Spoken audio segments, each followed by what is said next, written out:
Hello dear friend, मैं मुकेश मिस्त्री और मैं आपको इस सेशन में एग्रोनॉमी के बारे में बताऊंगा जो हर एग्ज़ाम के लिए मोस्ट इम्पॉर्टेंट है। चाहे सीएटी हो, बीएचयू हो, जेआरएफ हो, हर कम्पिटिटिव एग्ज़ाम एग्रीकल्चर से रिलेटेड, तो हर एग्ज़ाम के लिए जो एग्रोनॉमी है एक ब्रॉड सब्जेक्ट है और हर एग्ज़ाम में मैक्सिमम जो क्वेश्चन आपका एग्रोनॉमी से ही देखने को मिलता है। तो आज हम एग्रोनॉमी के पार्ट फर्स्ट में हम एग्रोनॉमी के 4 यूनिट को कंप्लीट करेंगे जो अलग अलग टॉपिक पे होंगे और उसका डिस्क्राइब करेंगे। तो चलिए आज का जो सेशन है उसको देखते हैं क्या क्या है उसमें है। तो जब भी हम एग्रोनॉमी पढ़ रहे हैं या कोई भी सब्जेक्ट पढ़ रहे हैं तो पहले तो हम एग्रोनॉमी जब पढ़ रहे हैं तो उसके बारे में डिस्क्राइब होना चाहिए कि कहाँ से आया है, उसका हिस्टोरी क्या था, कौन फादर है, ये सब देखना पड़ेगा। क्योंकि हम एग्रोनॉमी पढ़ रहे हैं और कोई भी केवल एग्रोनॉमी का कोई भी सब्जेक्ट पढ़े तो पहले पढ़ना ज़रूरी है, कॉमन चीज़ हर सब्जेक्ट के लिए। तो सबसे पहले हम देखेंगे कि जो एग्रोनॉमी है, जो एग्रोनॉमी जो वर्ड है वो एक ग्रीक वर्ड है। ग्रीक वर्ड के दो शब्द से मिलके बना है, एक होता है एग्रोस और एक होता है नोमस। दो वर्ड है जिससे मिलके बना है। एग्रोस का मतलब होता है फील्ड और नोमस का मतलब होता है to management.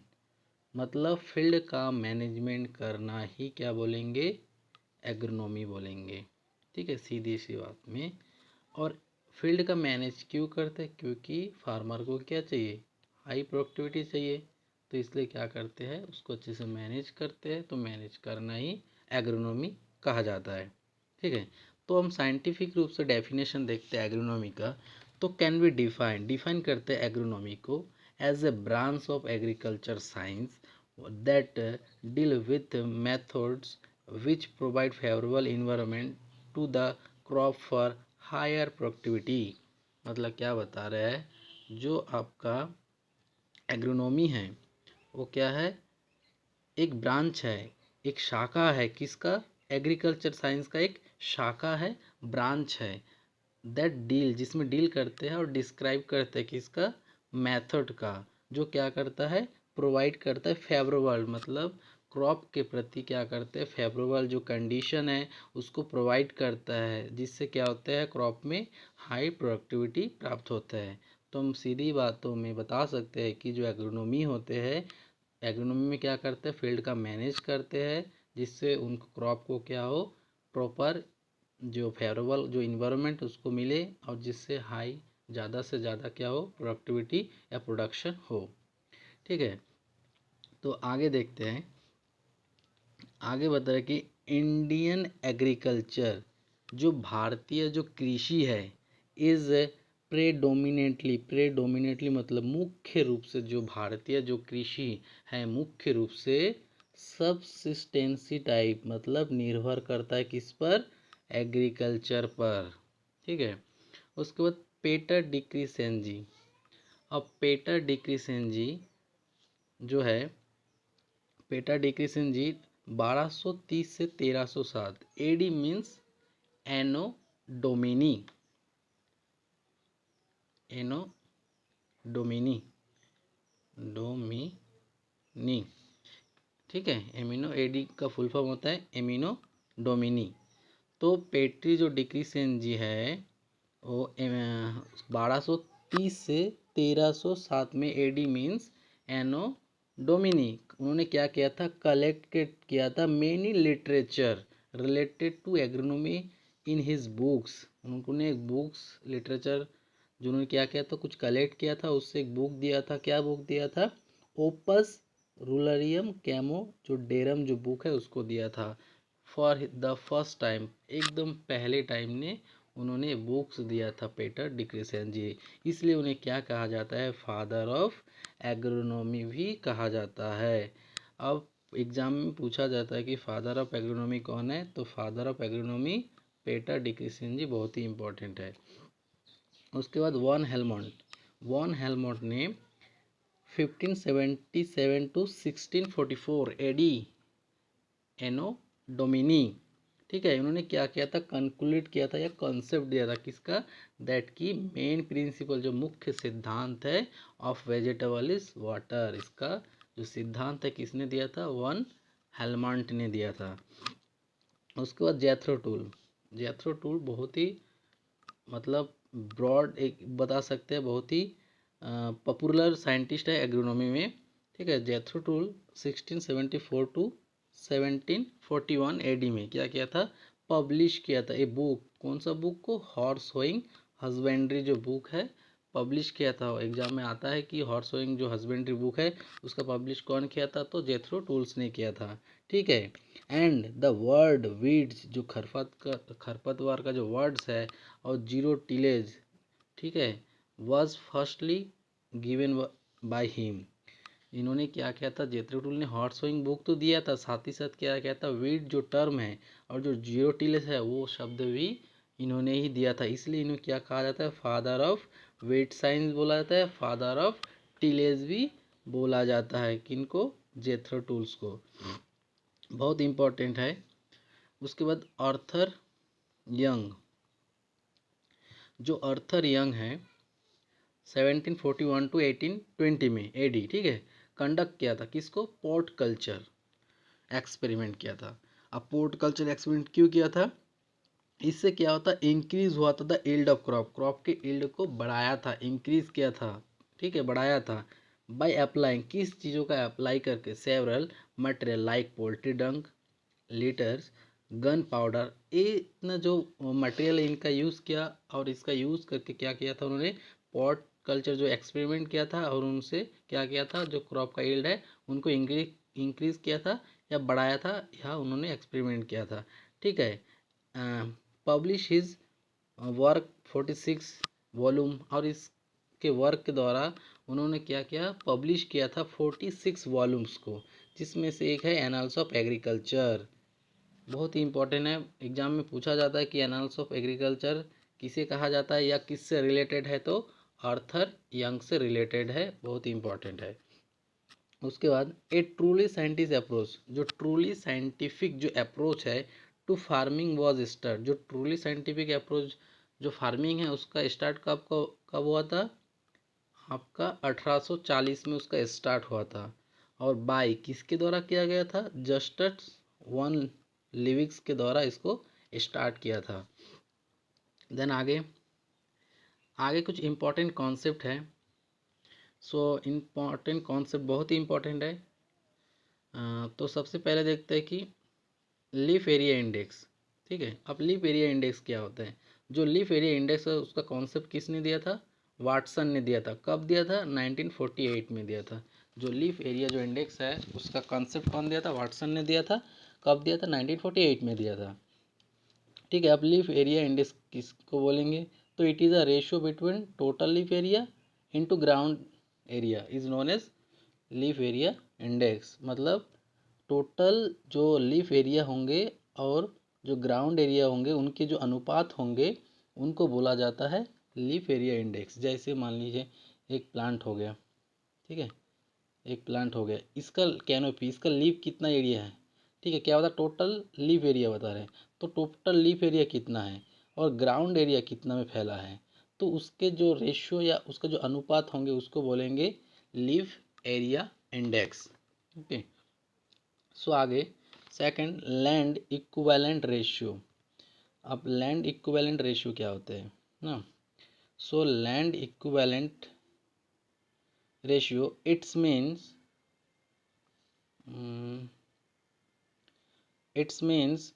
related relative land area occupied by slope crop that is required to produce the yield achieved in intercropping।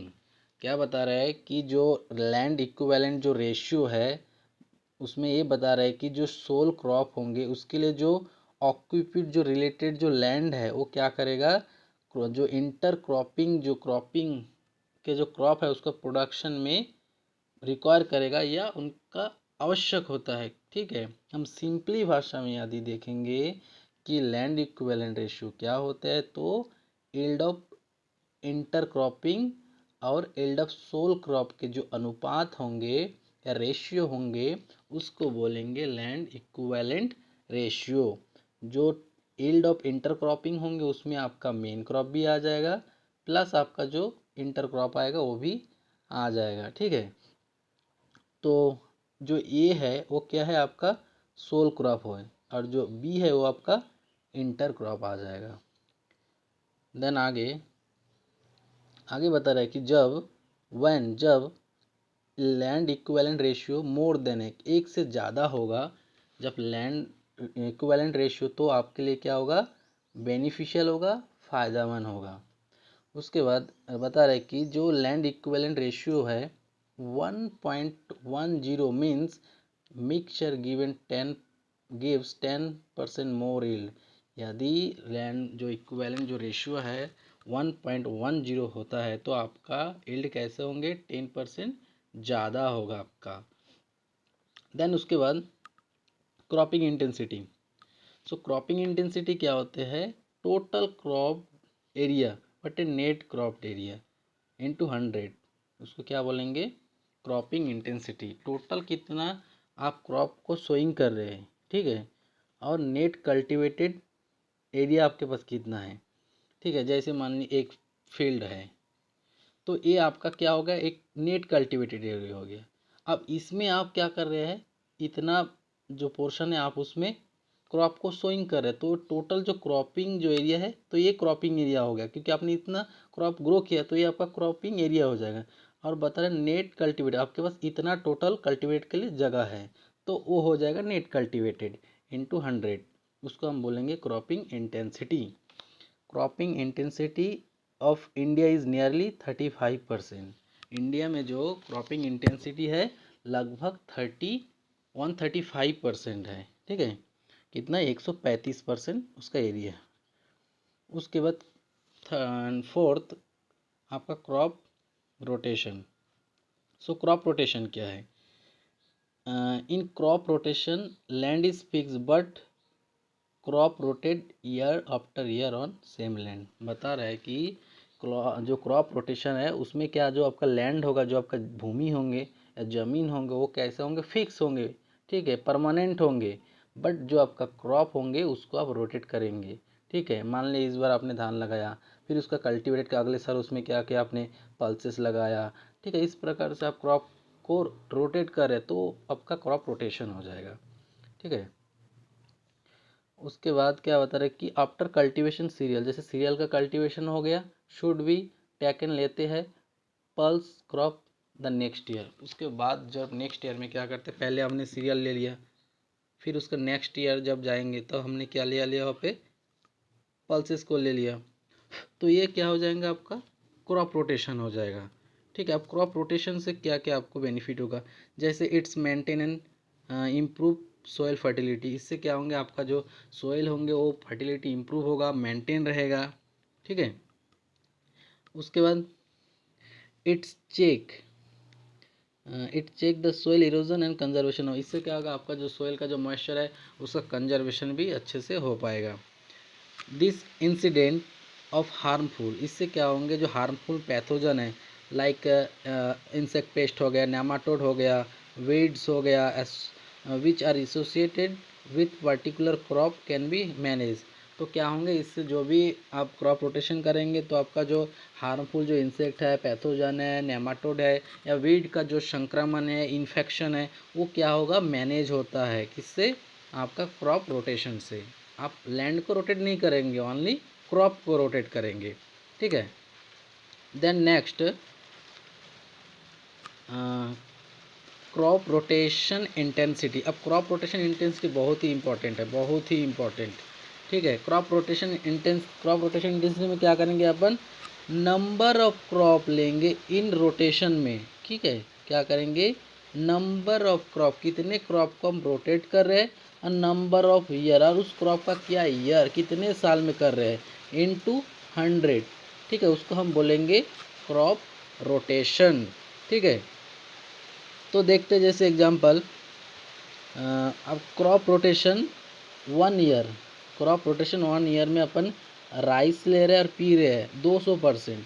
अब 200% कैसे है देखिए दो क्रॉप है हमने ऊपर में बताया क्या number of crop in the crop rotation में हमने कितना क्रॉप, 2 क्रॉप ले लिया है, ठीक है, 2 क्रॉप। अब number of year in crop rotation, कितना ईयर, तो कितना ईयर, 1 ईयर, तो 1 ईयर इंटू 100, फार्मूला में जो दिया वही। तो फिर 2 और 100 का इंटू करेंगे तो कितना होगा, 200 होगा, तो आपका 200 आ गया। फिर क्रॉप रोटेशन फॉर 2 ईयर, 2 साल के लिए ग्राउंडनट वीट शुगर कैन, ठीक है। आपका क्या बता रहा है कि 2 साल के लिए लेंगे 3 फसल तो अपन 3 लिख देंगे ऊपर, 2 साल के लिए 2 लिख देंगे इंटू 100, तो 2 से 100 को डिवाइड करेंगे तो 50, 50 से 30 का इंटू करेंगे तो 150, 150 आ गया आपका 150। फिर बता रहे क्रॉप रोटेशन 3 ईयर्स, 3 साल के लिए, क्रॉप कितना है, 1 2 3 4 5, तो अपन 5 देंगे और नीचे 3 ईयर इंटू 100, तो आप इसको मल्टीप्लाई करिए तो देखिए कि आंसर इतना आता कि नहीं। यदि नहीं आता है तो आप कमेंट बॉक्स पे ज़रूर करिए, मैं उसको फिर से आपको समझा दूंगा, ठीक है। तो हम नेक्स्ट आगे बढ़ते हैं। आगे है आपका क्रॉपिंग सिस्टम। अब क्रॉपिंग सिस्टम क्या है, so cropping system it is refer, ये क्या करता है, रिफ़र करता है to the cropping pattern use, cropping जो पैटर्न है उसको यूज़ करने का रिफ़र करता है ऑन ए फार्म, किसमें, फार्म में, एंड देयर इंट्रैक्शन और उनके interactions with farm resources and associate of interpreters. Associate मतलब हम किसी भी चीज़ का आकलन करते हैं तो उसको बोलेंगे associated from enterprises and the available component of technology, और फार्म में क्या अवेलेबल कंपोनेंट है टेक्नोलॉजी उसको भी अपन क्या करते हैं, एसोसिएट करते हैं, आकलन करते हैं, तो वो सब किस में आ जाएगा, आपका क्रॉपिंग एंड सिस्टम में आ जाएगा, ठीक है। उसके बाद नेक्स्ट है हार्वेस्ट इंडेक्स। अब अपन हार्वेस्ट इंडेक्स क्या होता है, the efficient utilize and assimilation. अब यूटिलाइज मतलब किसी भी चीज़ का आप कितना यूज़ कर रहे हैं, आपके पास जितना है और आप उसका कितना यूज़ कर पा रहे हैं, तो वो हो जाएगा आपका यूटिलाइज, ठीक है। तो हार्वेस्ट इंडेक्स में क्या करते हैं, द इफिशिएंट यूटिलाइज या एसिमुलेशन करते हैं of carbon dioxide in the form of photosynthesis में, फोटोसिंथेसिस में करेगा कार्बन डाइऑक्साइड इज एक्सप्रेस, और जो एक्सप्रेस करेगा, जो टर्म होगा, जो शब्द होगा उसको बोलेंगे हार्वेस्ट इंडेक्स, और जो हार्वेस्ट इंडेक्स होंगे उसको और आपका कोफिशिएंट ऑफ इफेक्टिवनेस भी बोला जाता है, ठीक है। सो हम आगे बढ़ते हैं। आगे है आपका जो फार्मूला है हार्वेस्ट इंडेक्स का, ठीक है, इकोनॉमिक एल्ड अपन बायोलॉजिकल एल्ड इंटू 100, तो आपका इकोलॉजिकल एल्ड क्या हो जाएगा और इकोनॉमिक एल्ड क्या हो जाएगा और बायोलॉजिकल एल्ड क्या हो जाएगा। मान लीजिए आपने राइस ग्रो किया, ठीक है, तो उसमें जो भी आपका ग्रेन प्रोडक्शन हो रहा है तो वो सब आपका इकोनॉमिक एल्ड में आ जाएगा। बायोलॉजिकल एल्ड में क्या आ जाएगा, ग्रेन तो आएगा, साथ में साथ जो स्ट्रॉ है वो भी आपका आ जाएगा, तो उसको बोलेंगे अपन हार्वेस्ट इंडेक्स, ठीक है। और हार्वेस्ट इंडेक्स सिमिलर होता है किसके जैसे, पार्टीशनिंग कोफिशिएंट के जैसे ही होता है। एंड देन आगे देखेंगे कोफिशिएंट ऑफ इफेक्टिवनेस। अब कोफिशिएंट ऑफ इफेक्टिवनेस क्या होता है, कोफिशिएंट ऑफ इफेक्टिवनेस होता है सिंक अपन सोर्स इंटू 100। अब सिंक किस में होगा, सोर्स किस में होगा, उसको देखते हैं। तो सोर्स कहाँ पे होगा, पार्ट्स ऑफ प्लांट या प्लांट्स के पार्ट्स में ही होंगे, वेयर जहाँ पे क्या होता है फोटोसिंथेसिस अकुर जनरली लीव्स, जहाँ पे फोटोसिंथेसिस जनरली होता है, कहाँ पे होता है, लीव्स होता है, तो लीव्स में क्या होंगे, आपका सोर्स होंगे। और सिंक, आपका सिंक कहाँ पे होंगे, वेयर फोटोसिंथेसिस, जहाँ पे क्या होगा, फोटोसिंथेसिस अक्यूमुलेट, अक्यूमुलेट मतलब किसी भी चीज़ का जमना, ठीक है, कहाँ पे जमेगा, ग्रेन इज द सिंक, तो ग्रेन में क्या होगा, फोटोसिंथेसिस जो होंगे उसमें जम जाएंगे, तो उसको बोलेंगे अपन सिंक, मतलब सिंक का जो सोर्स होगा वो आपका ग्रेन हो जाएगा, और सोर्स का क्या है, हो जाएगा लीव्स हो जाएगा। And may be exception stem in potato, जैसे इसके अलावा पोटैटो के स्टेम में हो गया, रूट्स ऑफ शुगर बीट, जो शुगर बीट हो गया उसका जड़ में हो गया, एंड लीव्स इन पालक इन द सिंक, ये सब में जो सोर्सेस होगा वो सिंक का होगा, ठीक है। एंड देन आगे आगे देखते हैं अपन सॉरगम सिकनेस। सॉरगम जो बीमारी है वो क्या है, सिकनेस है, जो फीवर है क्या है। तो the stubble of sorghum take place a long time decomposition due to white CN ratio. Hence during the process of decomposition soil nitrogen is get blocked. क्या बता रहा है कि जो जो स्ट्रॉबल होंगे या जो रेसिड्यू होंगे सॉरगम के कल्टीवेशन के बाद, वो क्या होता है लॉन्ग टाइम तक क्या लगता है डिकम्पोजिशन होने में लगता है। अब लॉन्ग टाइम क्यों लगता है, क्योंकि due to wide CN ratio, क्योंकि जो सॉरगम के जो रेसिड्यू होते हैं स्ट्रॉबल होते हैं उसमें क्या होता है बहुत ज़्यादा CN रेशियो होते हैं। रेसिड्यू या स्ट्रॉबल क्या होता है, मतलब जैसे आपने सॉरगम कल्टीवेशन कर दिया है तो उसके नीचे कुछ ना कुछ बचे रहता है, जैसे हम राइस को करते हैं कल्टीवेशन तो उसका भी नीचे बचे रहता है, सेम इसमें भी सॉरगम में बचे रहते हैं। जो स्ट्रॉ वाला रेसिड्यू होते हैं उसमें क्या होता है बहुत ज़्यादा CN रेशियो होते हैं, जिसके कारण क्या होता है वो डिकम्पोजिशन जो सड़ने जो गलन के जो क्रिया है बहुत धीरे से होता है। जो सॉरगम के रेसिड्यू होते हैं और नाइट्रोजन को क्या करता है गेट ब्लॉक कर देता है, टेम्पोरली इमोबाइल्स हो जाते हैं। ठीक है, affected of the growth of succeeding crop, और इससे क्या होता है इफेक्ट करते हैं जो सक्सीडियल क्रॉप ग्रोथ है उसको इफेक्ट करता है। By showing early nitrogen deficiency, और जब भी इस फील्ड में मतलब सॉरगम के फील्ड में हम लोग कोई भी क्रॉप ग्रो करता है तो अर्ली स्टेज में क्या होता है सिम्टम दिखाई देता है किसका, नाइट्रोजन डिफिशियंसी का। क्यों, क्योंकि wide CN ratio of sorghum residue, क्योंकि जो सॉरगम होता है उनके जो रेसिड्यू होता है जो स्ट्रॉबल होते हैं उसमें बहुत ज़्यादा मात्रा में कार्बन और नाइट्रोजन का रेशियो होने के कारण पहले स्टेज में ही वो जो क्रॉप अपन ग्रो करेंगे इसके फील्ड में सॉरगम के फील्ड में उसमें नाइट्रोजन डिफिशियंसी दिखाई देते हैं। तो इसको बचने के लिए क्या करेंगे कि टू रिड्यूस द सॉरगम इफेक्ट, सॉरगम का जो रेसिड्यू का जो इफेक्ट है रिड्यूस मतलब उसको कम करने के लिए क्या करेंगे 25% मोर नाइट्रोजन, मतलब 25% नाइट्रोजन क्या करेंगे एक्स्ट्रा डालेंगे जब भी अपन क्या करेंगे हाँ फील्ड में सॉरगम के फील्ड में कोई भी क्रॉप ग्रो कर रहा है जब उसमें पहले बार जब नाइट्रोजन रिक्वायर्ड करेंगे तो 25% ज़्यादा नाइट्रोजन रिक्वायर करेंगे, जिससे क्या होंगे जो सॉरगम का जो के कारण जो नाइट्रोजन डिफिशियंसी दिखाई देता है उस फील्ड में वो नहीं दिखाई देगा। ठीक है, सो अपन का जो फर्स्ट जो टॉपिक था जो यूनिट था वो कंप्लीट हो गया आज का। तो सेकंड यूनिट है ड्राई लैंड एग्रीकल्चर। तो सब हम देखेंगे ड्राई लैंड एग्रीकल्चर। ठीक है, तो means cultivation of crop entirely under rainfall condition, मतलब ऐसे क्रॉप को ग्रो करते हैं जो कहाँ पे अंडर रेनफॉल कंडीशन में, उसको हम क्या बोलेंगे ड्राई लैंड एग्रीकल्चर। मतलब सीधी बातों में समझना कि ड्राई लैंड एग्रीकल्चर ऐसे एग्रीकल्चर होते हैं जिसको हम लोग रेनफॉल या वर्षा आधारित या वर्षा पर निर्भर करता है या उसी कंडीशन में हम लोग क्या करते हैं फसल को या क्रॉप का कल्टीवेशन करते हैं रेनफॉल कंडीशन में, उसको बोलेंगे रेनफेड या ड्राईलैंड एग्रीकल्चर बोलेंगे। ठीक है, ठीक है, ड्राईलैंड एग्रीकल्चर बोलेंगे। अब ड्राईलैंड जो एग्रीकल्चर है उसका अलग अलग टाइप होते हैं। ठीक है, एक होता है ड्राई फार्मिंग, एक होता है ड्राई लैंड फार्मिंग, एक रेनफेड फार्मिंग होते हैं। तो हम एक एक करके डिस्क्राइब करते हैं। तो सबसे पहले dry farming, cultivation of crop in area, cultivation करते हैं क्रॉप को ऐसे एरिया में वेयर जहाँ एनुअल रेनफॉल जो वार्षिक जो वर्षा है वो लेस देन 750 mm, मतलब 750 से कम वर्षा वाले क्षेत्र में यदि हम कल्टीवेशन करते हैं क्रॉप का तो उसको हम बोलेंगे ड्राई फार्मिंग। उसको ड्राई फार्मिंग में क्या होता है क्रॉप फेलर, जो क्रॉप का जो फेलर होता है ड्यू टू प्रोलॉन्गेट लंबे समय के लिए क्या होता है ड्राई स्पेल होते हैं। ठीक है, during crop period is most common, और ये जो क्रॉप में जो पीरियड है ये बहुत ही कॉमन होते हैं ड्राई फार्मिंग के कंडीशन में।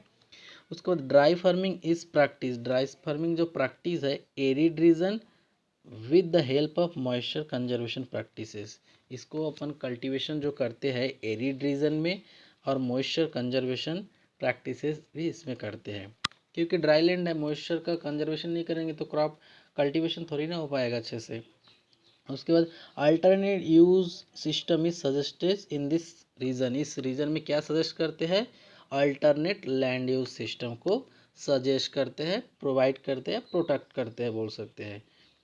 देन आगे आगे आ जाएंगे सेकंड नंबर में ड्राई लैंड फार्मिंग। सो ड्राई लैंड फार्मिंग क्या होते हैं? Cultivation crop in area where annual rainfall is more than 750 mm but less than 1150 mm is called dry land farming। मतलब ड्राई लैंड फार्मिंग ऐसे area है जहाँ पे annual वर्षा या जो वार्षिक वर्षा है वो कितना होंगे 750 mm से ज़्यादा और 1150 mm से कम होंगे। ऐसे एरिया को हम क्या बोलेंगे? ड्राई लैंड फार्मिंग बोलेंगे। ठीक है। उसके बाद the soil moisture conservation measure करते हैं is the key for dry land farming practice in semi arid region में करेंगे। उसके बाद ड्रेनेज फैसिलिटी में भी required specially in black soil. जब भी ब्लैक सोयल में ड्राई लैंड फार्मिंग करेंगे तो उसमें ड्रेनेज सिस्टम जो फैसिलिटी है वो रिक्वायर्ड स्पेशली होना चाहिए। ठीक है। उसके बाद देन थर्ड है आपका rainfed farming. So rainfed farming means cultivation of crop, मतलब ऐसे जगह पे कल्टीवेशन करेंगे रीजन वेयर एनुअल, जहाँ का जो वार्षिक वर्षा या एनुअल जो रेनफॉल है कितना होंगे मोर देन 1150 mm होंगे, उसको क्या बोलेंगे? Rainfed farming. सीधी बातों में याद रखना कि ऐसे एरिया जहाँ पे एनुअल रेनफॉल 1150 mm से ज़्यादा हो वैसे एरिया को हम रेनफेड फार्मिंग बोलेंगे। This farming is practice is humid region. इस प्रकार के जो फार्मिंग होते हैं रेनफेड फार्मिंग होते हैं उनको हम ह्यूमिड रीजन में ही कल्टिवेटेड करते हैं। देन कुछ बेसिक कंस्टिट्यूट देखेंगे हम लोग dry farming and rainfed farming के बारे में, ओनली ड्राई लैंड और ड्राई फार्मिंग। सो जैसे रेनफॉल की बात करेंगे तो जो ड्राई जो फार्मिंग होंगे उसमें लेस देन 800 mm होंगे, जो रेनफॉल कंडीशन होंगे उसमें more than 800 mm। Moisture available to crop, अब मॉइस्चर जो अवेलेबल होते हैं क्रॉप के लिए ड्राई लैंड कंडीशन में शॉर्टेज होंगे।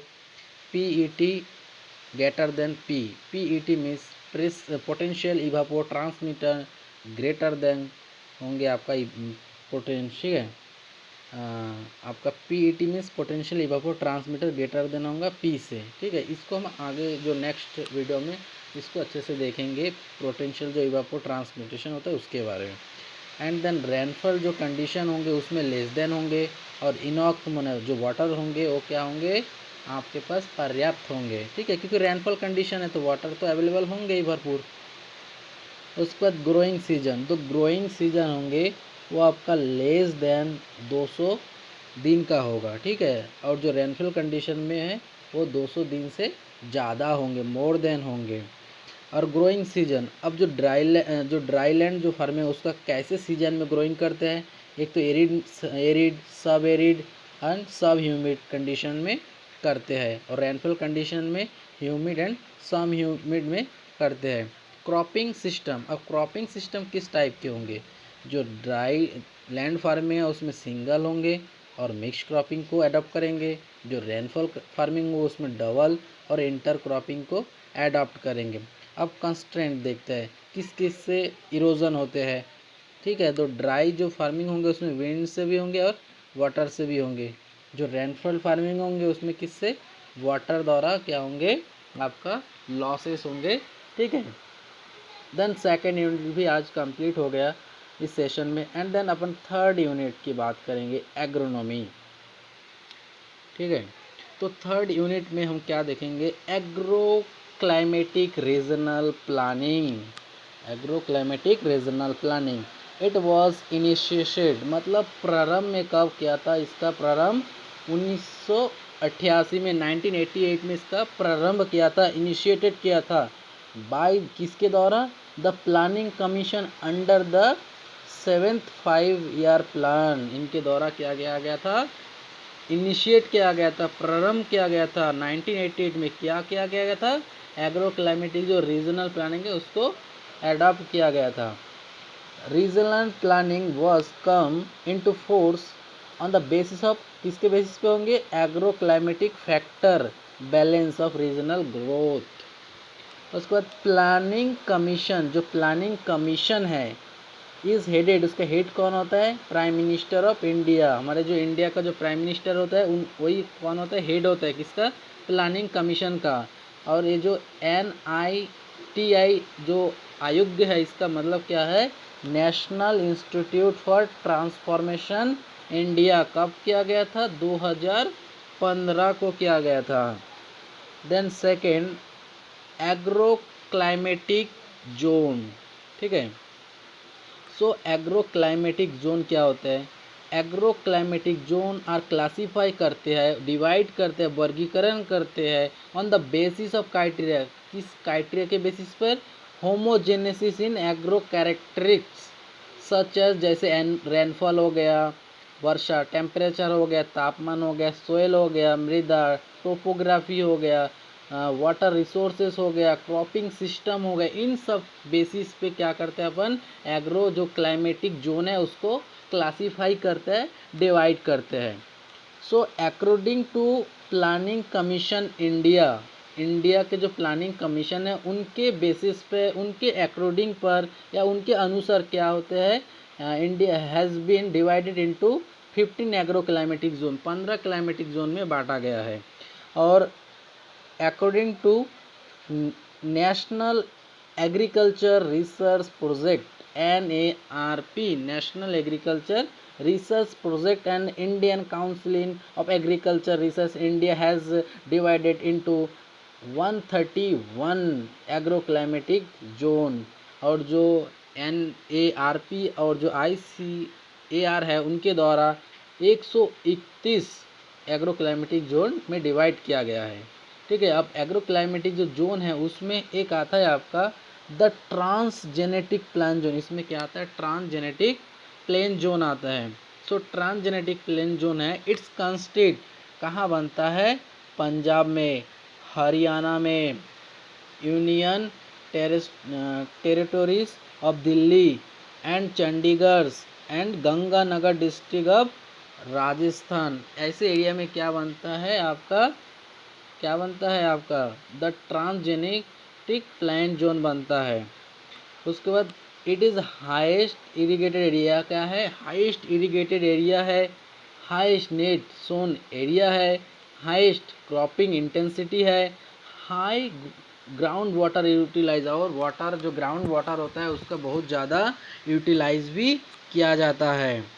Then third, agro ecological region. अब एग्रो इकोलॉजिकल रीजन क्या होते हैं ना?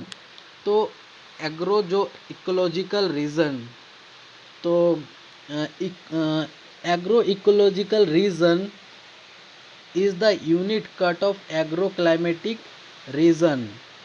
ठीक है, क्या बता रहे हैं कि जो एग्रो आपका जो क्लाइमेटिक जो जोन है, ठीक है, उसमें क्या बता रहा है कि agro climatic zone region where सब सुपर इम्पोज होगा ऑन द लैंड फॉर्म में and the kind of soil, वहाँ का जो सोइल होगा किस टाइप का। इकोलॉजी में मतलब वही, इकोलॉजी में हम लोग यही देखेंगे सोइल का काइंड कैसे है, मतलब उसके प्रकार कैसे है, उसका सोइल का कंडीशन कैसे है, the act of modify to climate, climate का मॉडिफाई कैसे है, लेंथ ऑफ ग्रोइंग पीरियड, जो क्रॉप आप कोई भी क्रॉप ग्रो करेंगे तो उसमें जो उसका पीरियड है कल्टीवेशन का, वो उसका लेंथ कैसा होगा, ठीक है, टाइमिंग कैसा होगा, वो सब देखा जाता है। उसके बाद according to NBSS and LUB means क्या होते हैं? National bureau of soil survey and land use planning in India के द्वारा हैज़ बीन डिवाइड किया गया 21 इकोलॉजिकल जोन। इनके द्वारा कितना? 21 जो एग्रो क्लाइमेटिक जोन में डिवाइड किया गया। किसको? एग्रो इकोलॉजिकल रीजन को।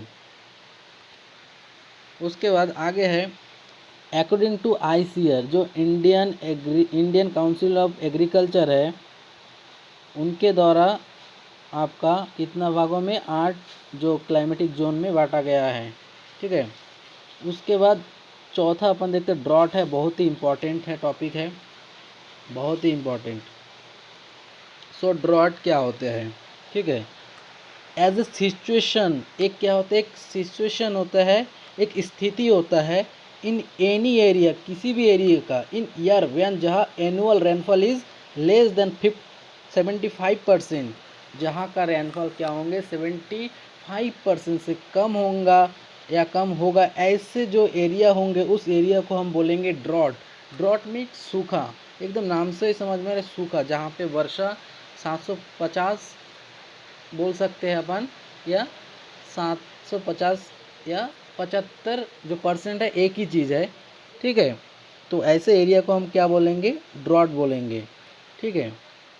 उसके बाद व्हेन, जब डिफिशियंसी ऑफ रेनफॉल अबव, जब डिफिशियंसी क्या होंगे 50% या उससे थोड़ा ज़्यादा होंगे, अबव उससे ऊंचा होंगे, द नॉर्मल, ठीक है, ज़्यादा उतना भी नहीं है, इज कॉल्ड सेवर ड्रॉप। तो उसको हम बोलेंगे सेवर ड्रॉप, मतलब एकदम गंभीर टाइप का सूखा होंगे उस कंडीशन में, यदि 50% रेनफॉल हो, ठीक है। 75 से कम होंगे तो नॉर्मली हम उसको ड्रॉट बोलेंगे, सूखा। And then moisture available index. अब आप देखेंगे कि मॉइस्चर अवेलेबल इंडेक्स क्या होते हैं, ठीक है। So moisture available index, it is the ratio between rainfall weekly and monthly at 50% probability level to potential evapotranspiration of the corresponding period। अब देखिए क्या बता रहा है कि जो it is a ratio between, किसकी भी रेनफॉल अपन वीकली भी हो सकता है, मंथली भी हो सकता है। 50% प्रोबेबिलिटी मतलब 50% संभावना है कि बारिश होने का, मंथली या वीकली।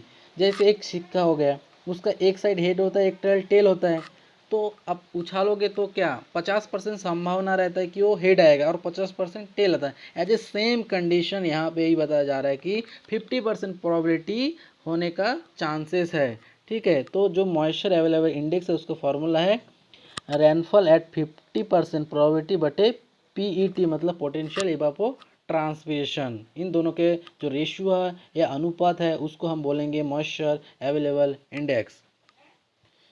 एंड देन उसके बाद है आपका इवापो ट्रांसपिरेशन, ठीक है। अब इवापो ट्रांसपिरेशन क्या होता है, soil moisture is the most limited factor. Soil moisture जो है एक फैक्टर होता है, एकदम सीमा लिमिटेड फैक्टर होता है ड्राई लैंड एग्रीकल्चर के लिए, क्योंकि मॉइस्चर यदि नहीं होगा तो ड्राई लैंड तो होंगे ही ना। उसके बाद अबाउट 60 to 70%, 60 से 70% of the normal rainfall is lost through evaporation. मतलब क्या बता रहा है कि इवापोरेशन जो इवापोरेशन जो बाष्पीकरण द्वारा कम से कम आपका 60 से 70% वाटर का लॉसेस होता है। उसके बाद the evapotranspiration is the evaporation form, मतलब क्या बता रहा है कि जो इवापोरेशन होता है, इवापो ट्रांसपिरेशन होता है, वो वहाँ इवापोरेशन होते हैं या वहाँ वाष्पीकरण होते हैं और फ्रॉम द सोयल सरफेस। ये कहाँ पे होंगे, soil surface and transpiration from the plant surface. ये सोयल के सरफेस में भी हो सकता है, प्लांट के सरफेस में भी होता है, क्योंकि प्लांट के सरफेस पे से क्या होता है वाटर का इवापोरेशन कैसे उड़ जाता है ना, एज ए सोयल में भी वैसे होता है, उड़ जाते हैं मॉइस्चर धीरे धीरे बाष्पीकरण होके। तो वही क्या उसको क्या बोलेंगे हम लोग, इवापो ट्रांसपिरेशन बोलेंगे। उसके बाद बता रहे कि evapotranspiration losses can be reduce, मतलब कम कर सकते हैं कैसे, बाय यूज़ करके, किस चीज़ का, जैसे मल्चेस हो गया, एंटी ट्रांसपेरेंट हो गया, विंड ब्रेक हो गया, इस सब का यूज़ करके हम लोग क्या कर सकते हैं, जो आपका इवापोरेशन जो लॉसेस है उसको कम कर सकते हैं। तो चलिए देखते हैं कि किस किस चीज़ का हम यूज़ करके उसका कम कर सकते हैं, ठीक है। तो सबसे पहले एंटी ट्रांसपेरेंट, ठीक है। अब एंटी ट्रांसपेरेंट क्या होते हैं, मटेरियल और अप्लाइड, मटेरियल को हम लोग अप्लाइड करते हैं टू प्लांट सरफेस में टू रिड्यूस करता है ट्रांसपिरेशन फ्रॉम द प्लांट। क्या करते हैं हम लोग, जो भी एनी मटेरियल होंगे जो एंटी ट्रांसपेरेंट का जो मटेरियल होता है उसको हम यूज़ करेंगे, प्लांट के सरफेस पे लगाएंगे तो क्या होंगे, रिड्यूस होंगे, कम होंगे, किस चीज़ का, ट्रांसपिरेशन होगा फ्रॉम द प्लांट से, जो प्लांट से वाटर का जो ट्रांसपिरेशन है, जो लॉसेज है वो कम हो जाएगा। उसके बाद बता रहे anti transparent reduce the photosynthesis, और इससे क्या होता है, जो फोटोसिंथेसिस का जो रिएक्शन है वो भी कम होता है। हेंस अतः their use of should be limited to save the crop from death under severe moisture stress.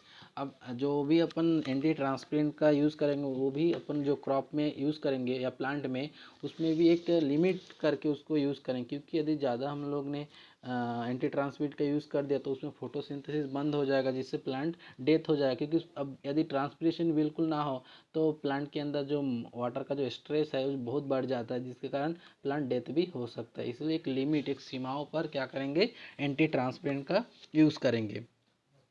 उसके बाद दे हैव सम प्रैक्टिस, कुछ प्रैक्टिसेस करते हैं यूज़ ऑफ, जैसे नर्सरी हो गया, हॉर्टिकल्चर। अब जनरली जो नर्सरी या हॉर्टिकल्चर जो क्रॉप होंगे उसमें क्या करते हैं, एंटी जो ट्रांसपेरेंट है उसका यूज़ करते हैं।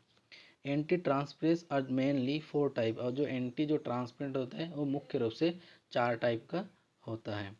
तो सबसे पहले हम देखेंगे एस्टोमेटा क्लोजिंग टाइप। जो एस्टोमेटा क्लोजिंग टाइप जो एंटी ट्रांसपेरेंट है उसको दे रिड्यूस करता है वाटर लॉसेस को through closing stomata. Stomata close रहेगा तो क्या होगा, वाटर का लॉसेस रिड्यूस हो जाएगा, कम हो जाएगा। ठीक है, सो एग्जांपल देखते हैं एस्टोमेटल जो क्लोजिंग जो एंटी जो ट्रांसपेरेंट है उसमें फिनॉल जो मर्क्यूरिक एसीटेट है, बहुत ही इंपॉर्टेंट है, एग्जाम में हमेशा ही पूछा जाता है। ठीक है, तो फिनॉल जो मर्क्यूरिक एसिड है वो क्या है, एस्टोमेटल एंटी ट्रांसपेरेंट है। उसके अलावा जैसे एट्रोजिन हो गया, कार्बन डाइऑक्साइड है, इसको भी हम लोग यूज़ करते हैं एंटी ट्रांसपेरेंट के रूप में। Then second film forming, second film forming है, चेक करते transpiration losses of water due to formation of thin film. ठीक है, which act as physical barrier. अब ये क्या करेंगे, जो भी आपका जो फिल फार्मिंग जो एंटी ट्रांसपिरेशन यूज़ करेंगे उससे भी क्या होंगे, आपका जो वाटर का जो लॉसेस है वो कम हो जाएंगे। जैसे कुछ मटेरियल है जिसको हम फिल्म फार्मिंग के रूप में यूज़ करते हैं, जैसे मोबी लीफ हो गया, हेक्साडीकैनोल हो गया, सिलिका हो गया, ऑयल हो गया, वैक्स हो गया, ये बहुत ही इंपॉर्टेंट है। ज़्यादातर एग्जाम में पूछा जाता है तो आप एग्जाम्पल को ज़रूर याद रखेंगे। ठीक है, film forming. And the next reflecting type. अब रिफ्लेक्टिंग टाइप जो एंटी ट्रांसपेरेंट, नाम से समझ में, जब भी आपके ऊपर जैसे सनलाइट हो गया, क्या आप जैसे मिरर पर आया तो रिफ्लेक्ट करता है, सेम। रिफ्लेक्टिंग मतलब जब भी उसके नज़दीक कोई आ रहा है तो उसको रिड्यूस कर रहा है, रिफ्लेक्ट कर रहा है। ठीक है, तो देखते हैं किस चीज़ को करते हैं। तो रिफ्लेक्टिव टाइम, रिफ्लेक्टिंग टाइप, ठीक है, this chemical reflect the radiation, जो रेडिएशन होंगे उसको क्या करेंगे, रिफ्लेक्ट करेंगे एंड रिड्यूस करेंगे लीफ टेम्परेचर। लीफ के जो टेम्परेचर जो तापमान है पत्ती का उसको भी क्या करेंगे, कम करेंगे। जैसे एप्लीकेशन ऑफ क्योलाइन 5% @ 5% क्या करेंगे, यूज़ करेंगे, और वो क्या करेगा, रिड्यूस करेगा ट्रांसपिरेशन जो लॉसेस है। मतलब बहुत ही इंपॉर्टेंट जो क्योलाइन है ना, वो हमेशा एग्जाम में पूछा जाता है कि रिफ्लेक्टिंग जो टाइप जो एंटी ट्रांसपेरेंट है तो कौन सा है, तो क्योलाइन है। ठीक है, 5% अपन यूज़ करते हैं उसका। उसके बाद ग्रोथ रिटार्डेंस। अब ग्रोथ रिटार्डेंस क्या होते हैं, दिस केमिकल रिड्यूस करते हैं शूट को और ग्रो करते हैं रूट्स को। ठीक है, thus enable the plant to resistant drought. ये क्या करता है, ग्रोथ जो रिटार्डेंट से क्या करता है, मान लीजिए आपका प्लांट है, प्लांट के नीचे रूट हो गया और रूट के ऊपर जो पोर्शन आता है इसको क्या बोलते हैं, शूट बोलते हैं।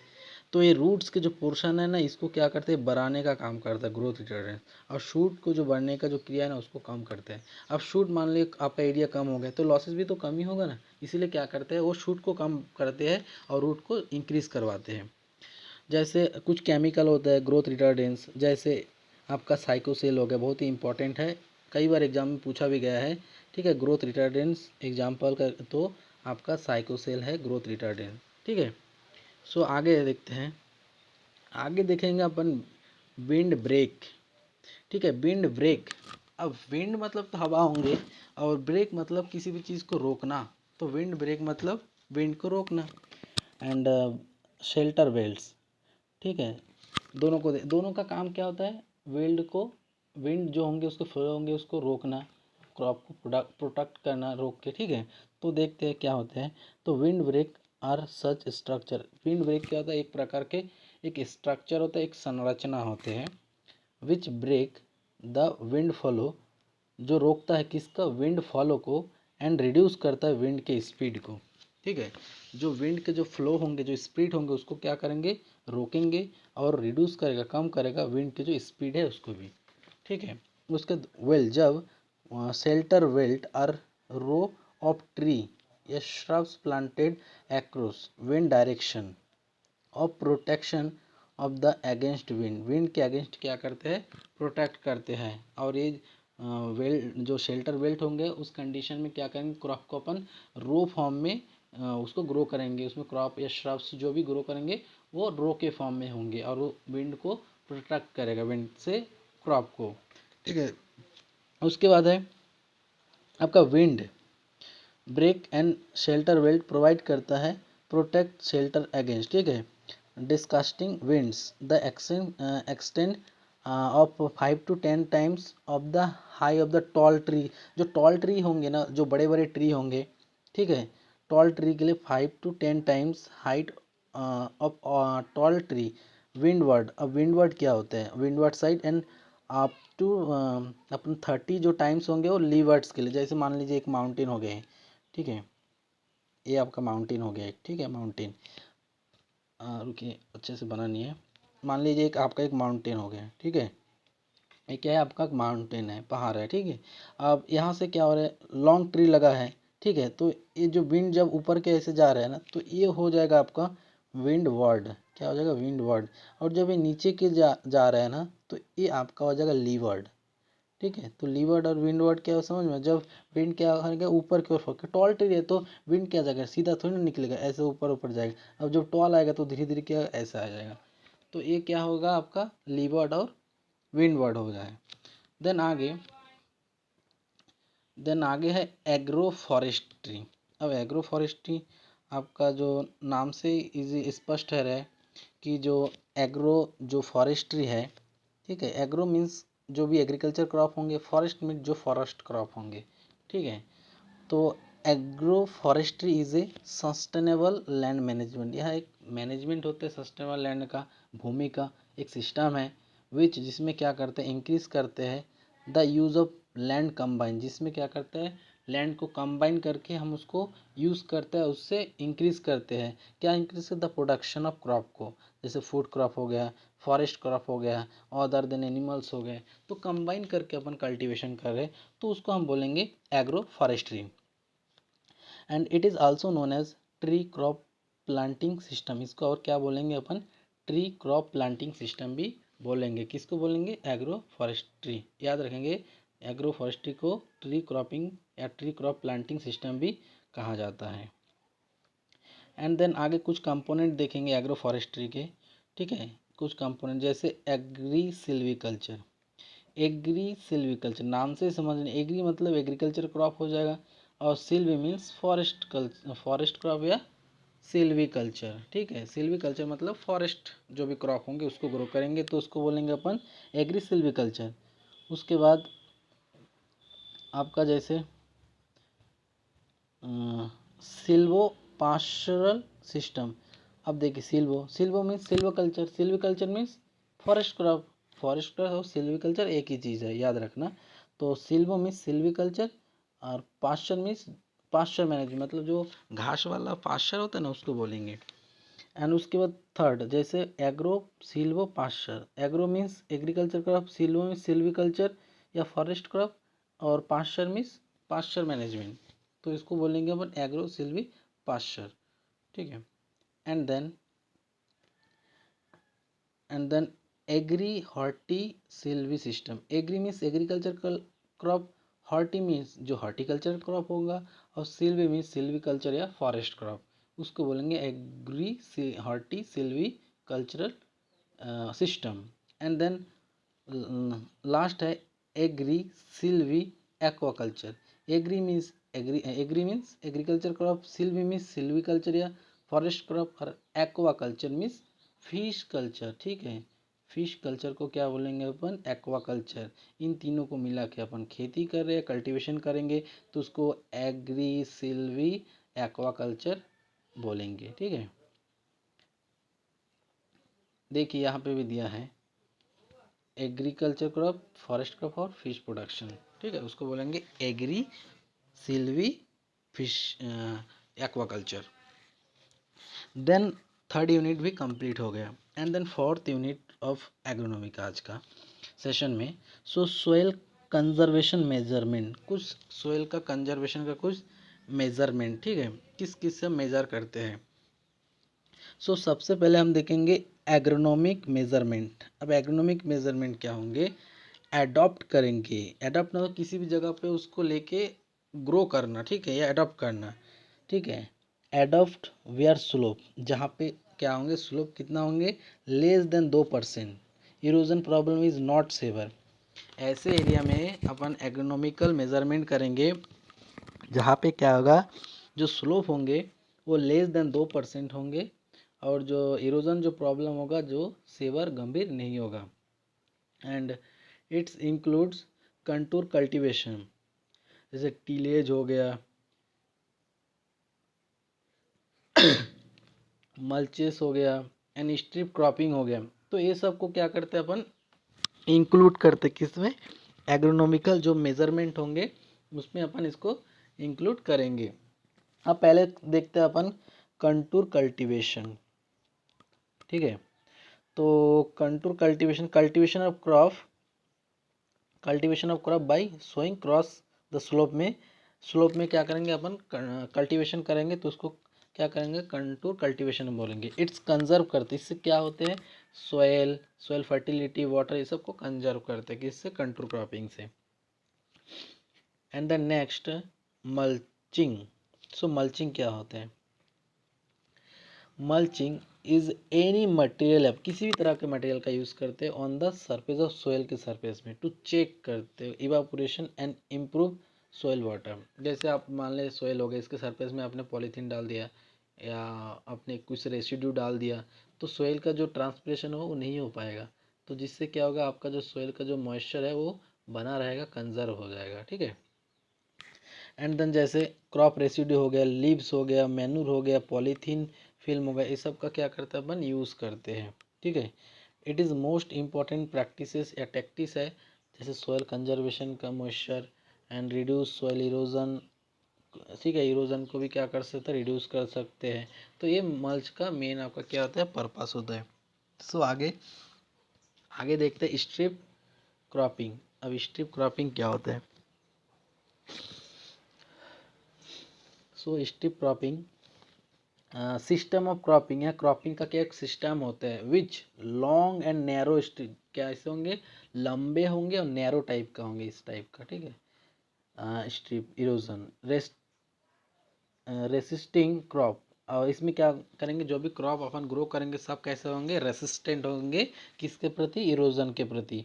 क्लोज ग्रोइंग क्रॉप, इसमें जितना भी क्रॉप अपन ग्रोइंग करेंगे जिस टाइप के, वो कैसे होंगे, उसका जो स्पेस होगा एकदम कम होगा। And alternate with strip erosion permitting soil, जैसे मान लीजिए एक अपन क्या करें, सोइल इरोजिंग क्रॉप लगा दिया, फिर एक नॉर्मल क्रॉप लगाया, फिर हमने एक सोइल इरोजिंग क्रॉप लगाया, तो ऐसे करके अल्टरनेट एक के बाद एक क्रॉप को लगाएंगे इसमें, ठीक है। तो उसको हम बोलेंगे strip cropping. And then mechanical measurement, हम लोग पहले क्या पढ़े, आपका जो एग्रोनॉमिकल जो मेजरमेंट था उसको हो गया। अब सेकंड है आपका मैकेनिकल मेजरमेंट। सो जो मैकेनिकल मेजरमेंट है उसको एडप्ट करते हैं to supplement agronomical practice and when land slope is more than 2%। जो मैकेनिकल जो मेजरमेंट होगा उसमें जो लैंड का जो स्लोप होगा वो आपका 2% से ज़्यादा होगा, जबकि जो एग्रोनॉमिकल जो मेजरमेंट था उसमें लेस देन 2% था। And it's include follow this practice, और इसमें कुछ जो प्रैक्टिस है उसको फॉलो करते हैं। सो फर्स्ट देखते हैं अपन कंटूर बंडिंग, ठीक है।